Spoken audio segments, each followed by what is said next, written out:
Hey everybody, it's me, Brian. I'm over here.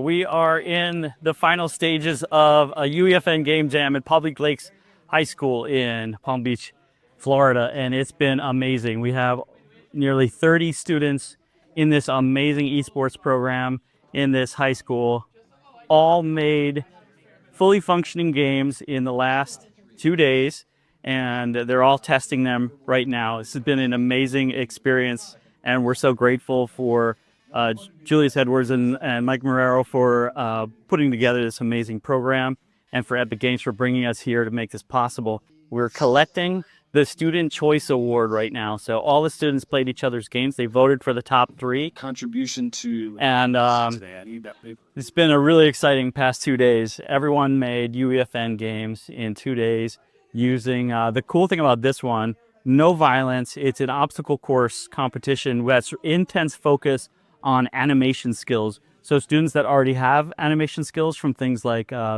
maybe After Effects or even video editing skills, they're able to take those skills and transfer them into these professional tools, or they're practicing in an environment that's starting in Fortnite and building these skills that are going to not only benefit them in Unreal Engine, but also transfer to the tools that use things like keyframing, which is common in animation industries. So it's super exciting. We're on the last hour of a 2-day game jam, and it's been great. So we love the energy in these programs. Love to do these. We'll be going around doing more of these, and hopefully we can come and visit your school sometime.